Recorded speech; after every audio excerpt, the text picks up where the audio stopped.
I'm white. I'm black. I'm yellow. I'm red. मैं तमिल हूँ ना।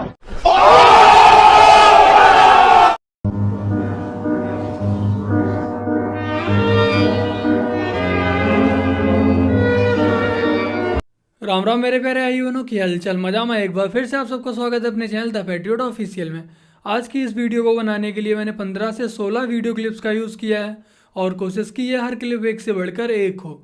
तो बस आप लोगों से यही रिक्वेस्ट है कि आज की इस वीडियो को पूरा ज़रूर देखिएगा। तो चलिए बिना किसी विलम्ब के प्रारंभ करते हैं हम लोग अपने आज के चलचित्र।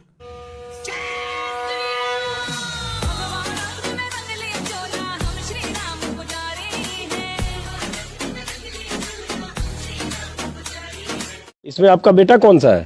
बेटा ही हुआ है। ये बेटा है। हाँ जी। और कोई है? एक पीछे और है। ये तीनों आपके बेटे हैं? हाँ जी। एक मिनट।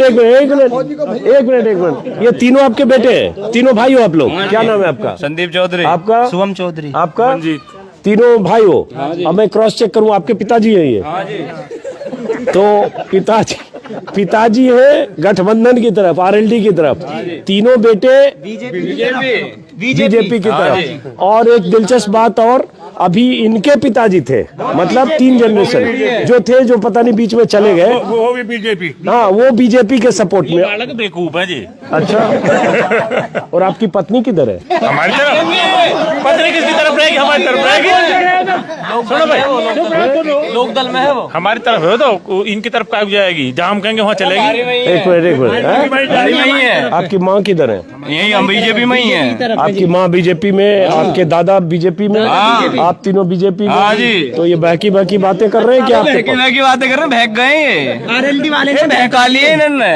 ये लो, अब आपके बेटे ही आपको पागल है, बालक पागल है, पागल। ये और पूरे उत्तर प्रदेश में माफिया ढूंढते हैं तो 3 ही जगह पे दिखाई पड़ता है।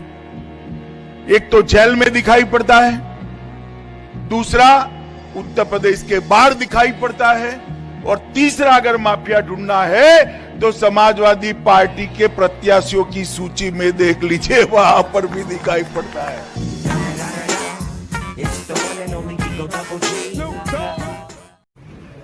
मैं तो यही कहूंगा, साइकिल रखो नुमाइश में, कमल ही खिलेगा 22 में।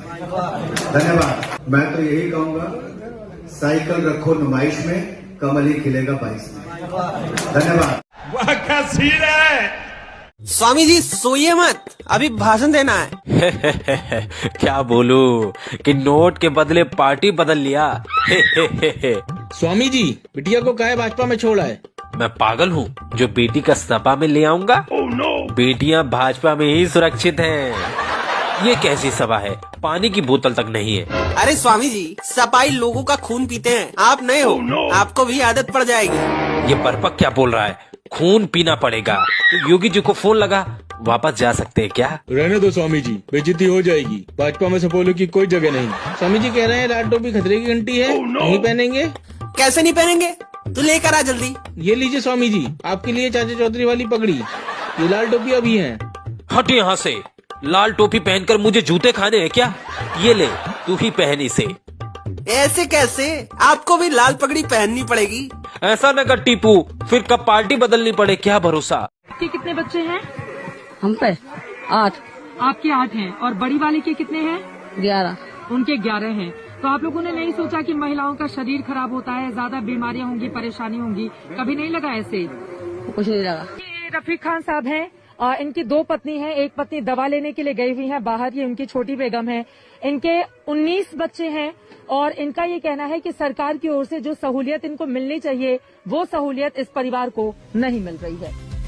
बहरहाल रफीक मियां, एक परिवार, 2 बीवियां, 19 बच्चे। और अगर हम हिंदू फैमिलीज में 19 बच्चों का हिसाब लगाएं तो लगभग 9 फैमिलीज को जोड़ेंगे, तब जाकर उनकी हम जनसंख्या में बराबरी कर पाएंगे। उनकी 1 फैमिली और हमारी 9, जनसंख्या जिहाद, ये शब्द शायद ऐसे ही नहीं गढ़ा गया।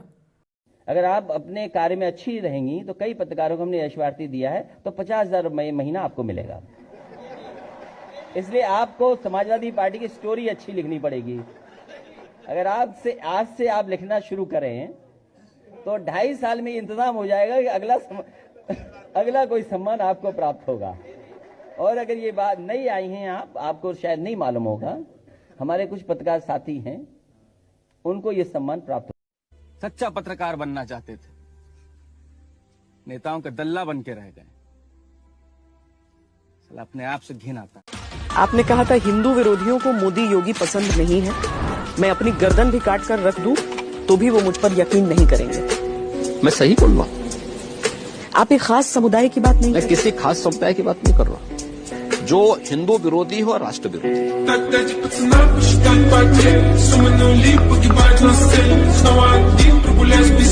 एक बार फिर से ये लोग अपने एक नए कवर के साथ आपके बीच में फिर आ रहे हैं। माल तो वही है, लिफाफा नया है।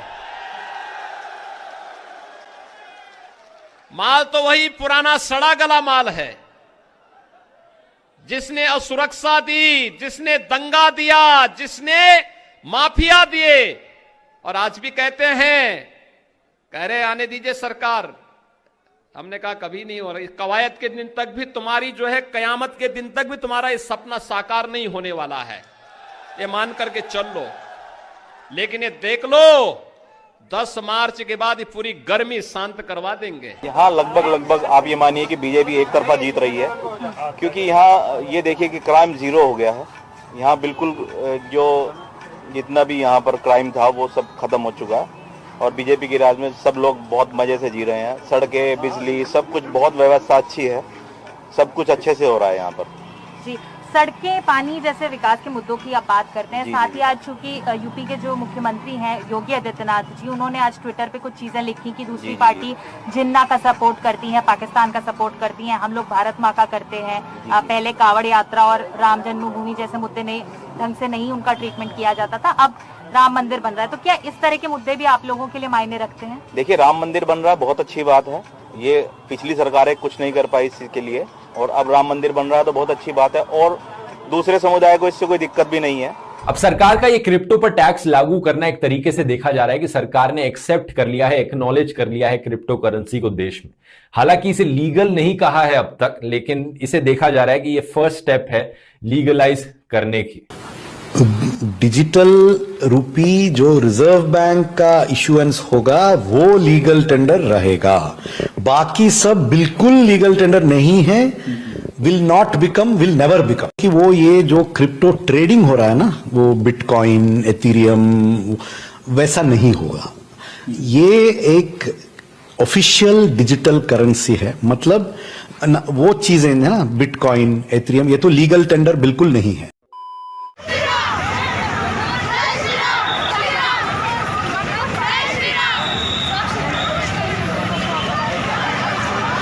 हम लोग हमेशा से ही सेकुलर रहे हैं और हमेशा से ही हमने सभी धर्मों का सम्मान किया है, किंतु हमें कट्टर बनने पर विवश किया गया है कुछ मजहबी लोगों के द्वारा, जिसका एग्जाम्पल आपको अभी कर्नाटका में देखने को मिल जाएगा। अच्छा खासा कॉलेज चल रहा था, सभी बच्चे ड्रेस कोड के अकॉर्डिंग ही ड्रेस पहनकर कॉलेज आते थे, किंतु कुछ कट्टरपंथी मानसिकता वाली लड़कियों से ये सब नहीं देखा गया, और अपनी कट्टरपंथी वाली मानसिकता दिखाने हेतु वो कॉलेज में बुर्का पहनकर आने लगी, जिसका कॉलेज प्रशासन ने विरोध किया तो ये सब धरने पर बैठ गई। लेकिन कहते हैं ना, जो होता है अच्छे के लिए ही होता है। कुछ दिनों बाद कॉलेज के हिंदू लड़के कॉलेज में भगवा गमछा पहनकर नजर आने लगे, और जब इस मैटर ने तूल ज्यादा पकड़ा तो हमारी हिंदू बहनें भी कॉलेज में भगवा दुपट्टा पहनकर आने लगी। तो इस घटना से हमें क्या शिक्षा मिलती है? जो हमारे भाई बहन कॉलेज पढ़ने आते थे, शिक्षा ग्रहण करने आते थे, उन लोगों ने देखा कुछ विशेष लोग अपने धर्म को लेकर कितना कट्टर है, तो क्यों ना हम लोग भी अपने धर्म की ओर कुछ जागरूक हो जाएं। वैसे तो हम लोग हमेशा से ही सेकुलर और भाईचारा निभाने वाले लोग थे, किंतु इस कट्टरपंथी जिहादवरी मानसिकता ने हमें हमारे धर्म की ओर सोचने पर विवश कर दिया। मेरे प्यारे भाई बहनों, अपनी जो लास्ट की 2 वीडियो थी उन पर बहुत ही ज़्यादा कम रिस्पांस मिला है। अब आप लोगों के पास नोटिफिकेशन नहीं पहुंची या यूट्यूब ने अपने चैनल की रीच कम कर दी, वो मुझे नहीं मालूम। अगर आप लोगों ने उन दोनों वीडियोस को नहीं देखा तो आपको एंड स्क्रीन पर मिल जाएंगी, जाकर दोनों वीडियोस को जरूर देख लीजिएगा। बाकी का अगर आप लोग मुझे और मेरे काम को फाइनेंशियली सपोर्ट करना चाहते हैं तो ये रही अपनी UPI ID और UPI नंबर। इस पर आप लोग मुझे गूगल पे, फोन पे और पेटीएम के जरिए सपोर्ट कर सकते हैं। चलिए जल्द मिलते हैं एक और नई वीडियो के साथ, तब तक के लिए जय हिंद, वंदे मातरम, जय श्री राम। बाबूजी, सरकार की तरफ से चिट्ठी आई है। क्या लिखा है? सरकार आपको संस्कृत की सेवा के लिए आदर्श शिक्षक का पुरस्कार देना चाहती है, इसलिए ये फॉर्म भरकर भेजना है।